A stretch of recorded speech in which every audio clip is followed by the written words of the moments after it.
নমস্কাৰ আপোনালোকক পুনৰবাৰ ইজি2 ষ্টাডি চেনেলৰ অন্য এটা ভিডিঅ'লৈ আপোনালোকক স্বাগতম জনাইছোঁ। আজিৰ এই ভিডিঅ'টিত আপোনালোকৰ মাজলৈ কেইটামান সাধাৰণ জ্ঞানৰ অতি গুৰুত্বপূৰ্ণ কুৱেশ্যন এনচাৰ লৈ আহিছোঁ আৰু এই কুৱেশ্যন এনচাৰসমূহ আপোনালোকক আগন্তুক আহি থকা বিভিন্ন প্ৰতিযোগিতামূলক পৰীক্ষাসমূহত সহায় কৰিব। গতিকে আপোনালোকে ভিডিঅ'টো সম্পূৰ্ণৰূপে চাব। আজিৰ ভিডিঅ'টোৰ প্ৰথমটি কুৱেশ্যন হৈছে অলিম্পিকৰ লগটোত কিমানটা আঙুঠি বা বৃত্তৰে গঠিত?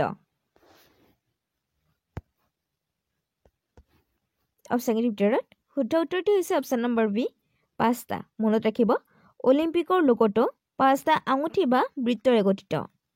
ইয়াৰ লগতে আপোনালোকে মনত ৰাখিব এই 5টা আঙুঠি বা বৃত্ত একোখন মহাদেশক বুজায়। নেক্সট কুৱেশ্যনটিত আছে ফুটবল খেলৰ আধা সময় কিমান?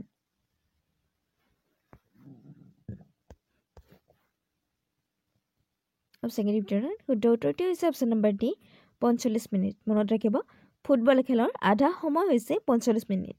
অৰ্থাৎ ফুটবল খেলৰ 45 মিনিট সময়ৰ পিছত ফুটবল খেলত হাফ টাইম দিয়া হয়।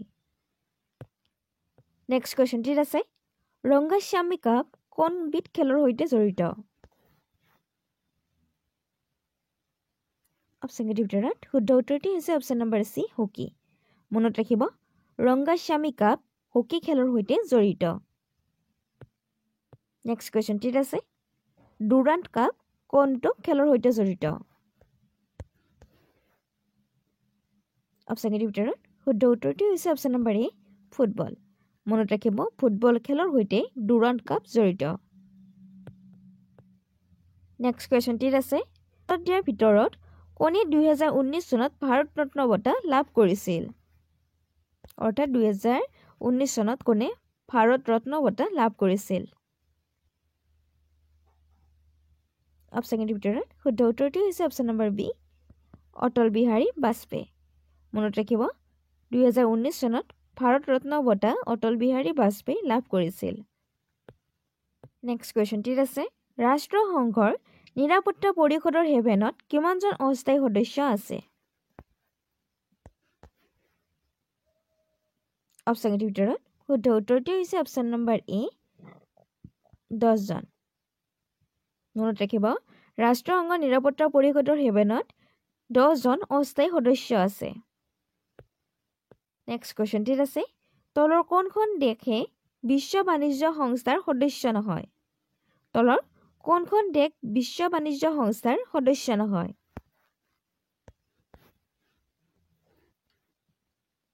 অপশ্যনৰ ভিতৰত শুদ্ধ উত্তৰটি হৈছে অপশ্যন নম্বৰ বি ইৰাণ। মনত ৰাখিব ইৰাণ দেশখন বিশ্ব বাণিজ্য সংস্থাৰ সদস্য নহয়। নেক্সট কুৱেশ্যনটিত আছে 2016 চনৰ US অপেন পুৰুষৰ একক খিতাপ কোনে লাভ কৰিছিল?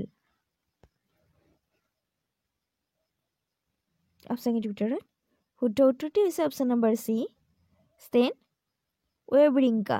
মনত ৰাখিব 2016 চনৰ US অপেনত পুৰুষৰ একক খিতাপ ষ্টেন ৱেবৰিংকাই লাভ কৰিছিল।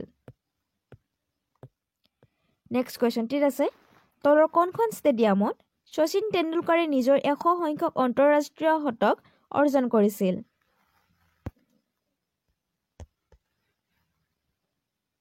অপশ্যনৰ ভিতৰত শুদ্ধ উত্তৰটি হৈছে option number B Sher-e-Bangla stadium. মনত ৰাখিব শ্বেৰ-ই-বাংলা ষ্টেডিয়াম নামৰ ষ্টেডিয়ামখনত শচীন তেণ্ডুলকাৰে নিজৰ 100 সংখ্যক আন্তঃৰাষ্ট্ৰীয় শতক অৰ্জন কৰিছিল।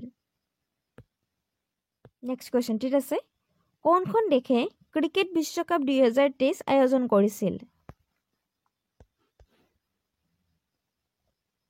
অপশ্যনৰ ভিতৰত শুদ্ধ উত্তৰটি হৈছে অপশ্যন নম্বৰ এ ভাৰত। মনত ৰাখিব ভাৰত অৰ্থাৎ আমাৰ দেশখনে 2023 চনত ক্ৰিকেট বিশ্বকাপ আয়োজন কৰিছিল। নেক্সট কুৱেশ্যনটিত আছে 500তকৈ অধিক টেষ্ট উইকেট দখল কৰা একমাত্ৰ ভাৰতীয় বলাৰ কোন?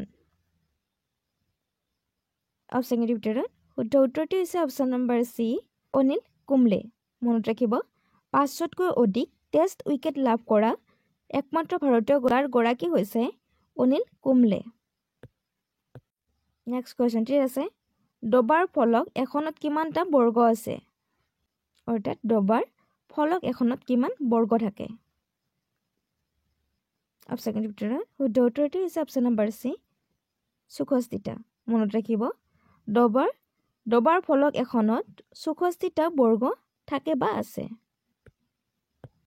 নেক্সট কোৱেশ্চনটিত আছে কাক প্ৰথম বিশ্ব সংস্কৃত বঁটা প্ৰদান কৰা হৈছিল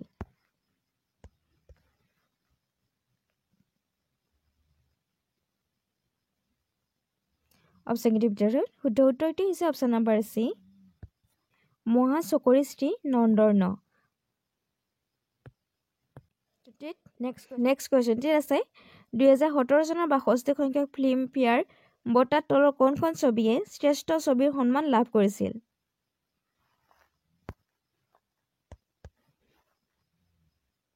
অপশ্যন ভিতৰত শুদ্ধ উত্তৰটো হৈছে অপশ্যন নম্বৰ এ দংগল নেক্সট কুৱেশ্যনটিত আছে ভাৰতীয় গান্ধী প্ৰকৃতিত এক জীৱন এই গ্ৰন্থখনৰ লেখক কোন অপশ্যন ভিতৰত শুদ্ধ উত্তৰটো হৈছে option number D Sonia Gandhi মনত ৰাখিব ভাৰতীয় গান্ধী প্ৰকৃতিৰ এক জীৱন এই গ্ৰন্থখনৰ লিখক হৈছে সোনিয়া গান্ধী কুৱেশ্যনটিত আছে আকস্মিক প্ৰধানমন্ত্ৰী গ্ৰন্থখনৰ লেখক কোন অপশ্যন ভিতৰত শুদ্ধ উত্তৰটো হৈছে অপশ্যন নম্বৰ ডি সঞ্জয় মনত ৰাখিব আকস্মিক প্ৰধানমন্ত্ৰী গ্ৰন্থখনৰ লিখক হৈছে সঞ্জয় বাৰু কুৱেশ্যনটিত আছে ভাৰতীয় পৰ্দাৰ প্ৰথম কোনগৰাকী মহিলাই ৰাজ্যসভালৈ মনোনীত হৈছিল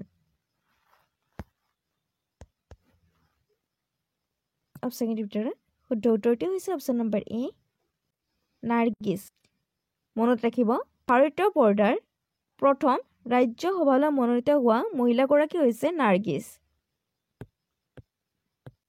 নেক্সট কুৱেশ্যনটিত আছে বায়'টিম গ্ৰন্থখনৰ লেখক কোন অপশ্যন ভিতৰত শুদ্ধ উত্তৰটো হৈছে অপশ্যন নম্বৰ এ নমিতা গোখলে মনত ৰাখিব বায়'টাইম গ্ৰন্থখনৰ লিখক হৈছে নমিতা গোখলে নেক্সট কুৱেশ্যনটিত আছে গেমবিট তলৰ কোনটো খেলৰ লগত জড়িত অপশ্যন ভিতৰত শুদ্ধ উত্তৰটো হৈছে অপশ্যন নম্বৰ চি দবা খেলৰ লগত মনত ৰাখিব গেমবিট দবা খেলৰ লগত জড়িত নেক্সট কুৱেশ্যনটিত আছে উইম্বলডন কোনবিধ খেলৰ সৈতে জড়িত উইম্বলডন এখন ঠাইৰ নাম এই ঠাইখন কোনবিধ খেলৰ সৈতে জড়িত অপশ্যন ভিতৰত শুদ্ধ উত্তৰটো হৈছে অপশ্যন নম্বৰ এ লন টেনিছ নেক্সট কুৱেশ্যনটিত আছে 2019 চনৰ চুলতান আজান শ্বাহ কাপ কি প্ৰতিযোগিতাখন কোনখন দেশত আয়োজন কৰিছিল অপশ্যন ভিতৰত শুদ্ধ উত্তৰটো হৈছে অপশ্যন নম্বৰ এ মালয়েছিয়া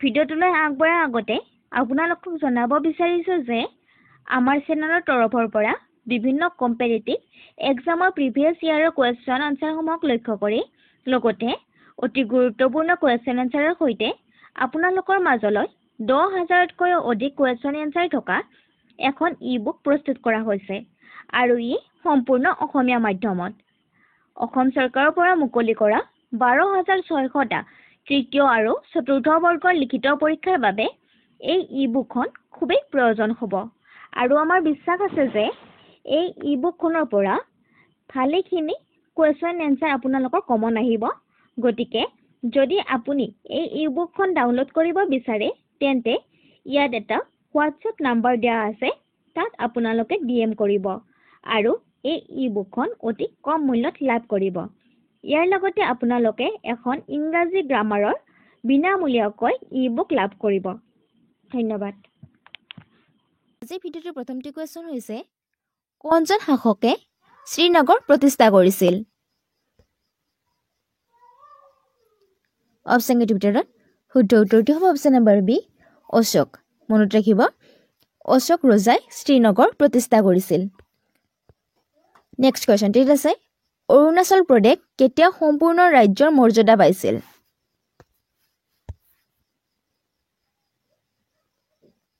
অপশ্যনকেইটাৰ ভিতৰত শুদ্ধ উত্তৰটি হ'ব অপশ্যন নম্বৰ বি 1987 চনত। মনত ৰাখিব অৰুণাচল প্ৰদেশে 1987 চনত সম্পূৰ্ণৰূপে ৰাজ্য মৰ্যাদা পাইছিল। নেক্সট কুৱেশ্যনটিত আছে কোনখন নদীক বিশুদ্ধতাৰ বাবে দক্ষিণ ভাৰতৰ গংগা বুলি কোৱা হয়?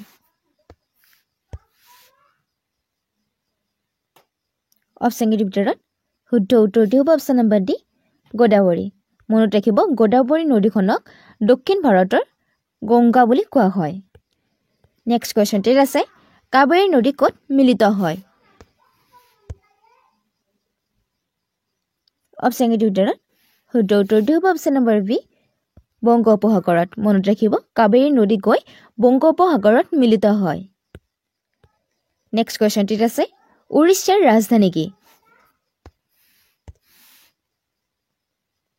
অপশ্যনকেইটাৰ ভিতৰত শুদ্ধ উত্তৰটি হ'ব অপশ্যন নম্বৰ ডি ভুৱনেশ্বৰ। মনত ৰাখিব উৰিষ্যাৰ ৰাজধানী হৈছে ভুৱনেশ্বৰ।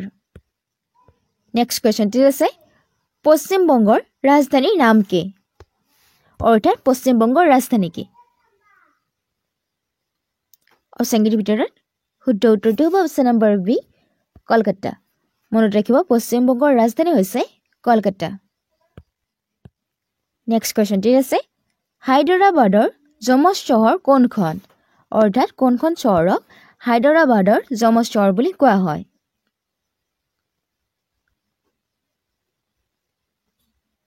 অপশ্যনকেইটাৰ ভিতৰত শুদ্ধ উত্তৰটি হ'ব অপশ্যন নম্বৰ এ সিকন্দৰাবাদ। মনত ৰাখিব সিকন্দৰাবাদক হায়দৰাবাদৰ যমজ বুলি কোৱা হয়। নেক্সট কুৱেশ্যনটিত আছে জৈন সাহিত্যক কি নামেৰে জনা যায়? অপশ্যনকেইটাৰ ভিতৰত শুদ্ধ উত্তৰটি হ'ব অপশ্যন নম্বৰ এ আগম। মনত ৰাখিব জৈন সাহিত্যক আগম নামেৰে জনা যায়।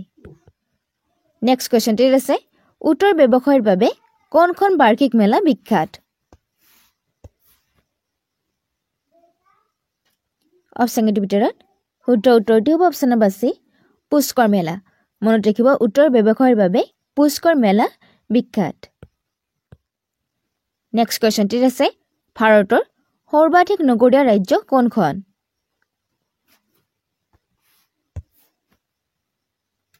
অপশ্যনকেইটাৰ ভিতৰত শুদ্ধ উত্তৰটি হ'ব অপশ্যন নম্বৰ বি গোৱা।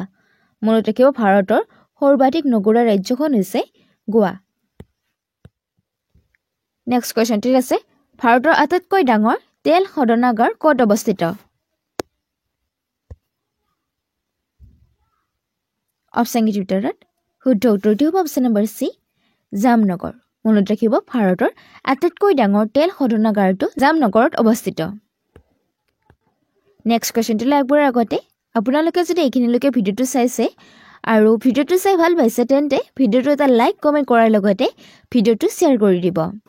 আৰু যদিহে আপোনালোকে আজি আমাৰ চেনেলটোলৈ প্ৰথমবাৰৰ বাবে আহিছে তেন্তে চেনেলটো ছাবস্ক্ৰাইব কৰি ল'ব। নেক্সট কুৱেশ্যনটি আছে ভাৰতত কিমান ধৰণৰ ৰেলপথ আছে?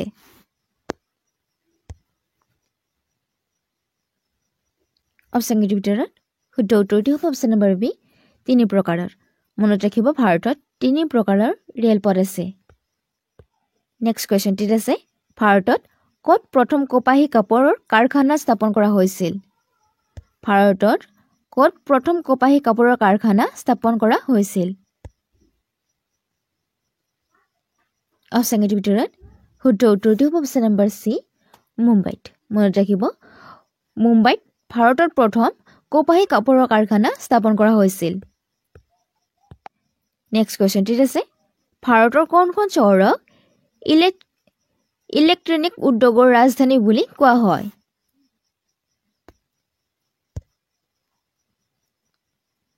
অপশ্যনকেইটাৰ ভিতৰত শুদ্ধ উত্তৰটি হ'ব অপশ্যন নম্বৰ এ বেংগালুৰু। মনত ৰাখিব ভাৰতৰ বেংগালুৰু চহৰখনক ইলেক্ট্ৰনিক উদ্যোগৰ ৰাজধানী বুলি কোৱা হয়। নেক্সট কুৱেশ্যনটিত আছে জৈন ধৰ্মৰ দ্বিতীয় তীৰ্থংকৰ কোন আছিল?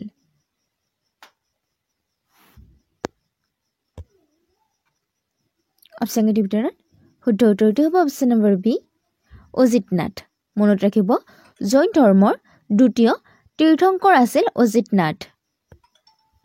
নেক্সট কুৱেশ্যনটিত আছে ফাহিয়েন ক'ৰ পৰা আহিছিল ফাহিয়েন ক'ৰ পৰা আহিছিল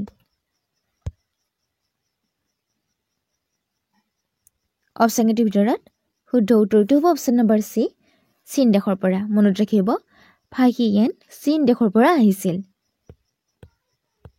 নেক্সট কুৱেশ্যনটিত আছে বুদ্ধক কাৰ মুদ্ৰাত লিপিবদ্ধ কৰা হৈছিল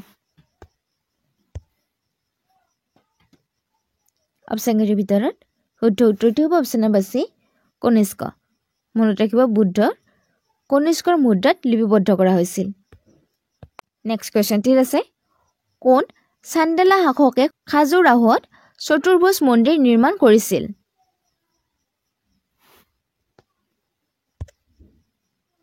অপশ্যনকেইটিৰ ভিতৰত শুদ্ধ উত্তৰটো হ'ব অপশ্যন নম্বৰ এ যশ বৰ্মন মনত ৰাখিব যশ বৰ্মনে খাজুৰাহোত চতুৰ্ভুজ মন্দিৰ নিৰ্মাণ কৰিছিল নেক্সট কুৱেশ্যনটিত আছে হায়দৰাবাদৰ যমজ চহৰ কোনখন অপশ্যনকেইটিৰ ভিতৰত শুদ্ধ উত্তৰটো হ'ব অপশ্যন নম্বৰ এ চিকন্দৰাবাদ মনত ৰাখিব হায়দৰাবাদৰ যমজ চহৰখন হৈছে চিকন্দৰাবাদ নেক্সট কুৱেশ্যনটিত আছে গুজৰাটৰ কোনখন ঠাইত হৰপ্পাৰ সভ্যতাৰ অৱশিষ্ট পোৱা গৈছিল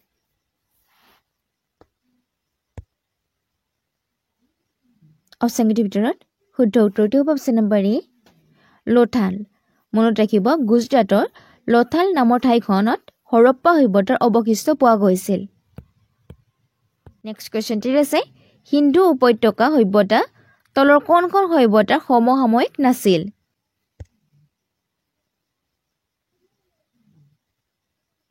অপশ্যনকেইটিৰ ভিতৰত শুদ্ধ উত্তৰটো হ'ব অপশ্যন নম্বৰ ডি ক্ৰিকটৰ সভ্যতা মনত ৰাখিব সিন্ধু উপত্যকা সভ্যতাৰ ক্ৰিকটৰ সভ্যতাৰ সমসাময়িক নাছিল আৰু ইয়াৰ লগতে মনত ৰাখিব বাকী যি তিনিখন আছে ইজিপ্তৰ সভ্যতা চীনা সভ্যতা মেছ'পটেমিয়া সভ্যতা এই তিনিটা সভ্যতাৰ সমসাময়িক আছিল হিন্দু সভ্যতা নেক্সট কুৱেশ্যনটিত আছে বুদ্ধ ধৰ্মৰ লগত জড়িত অৰ্ধ গোলৰ্ধীয় সমাধি টিলাটোক কি বুলি কোৱা হয়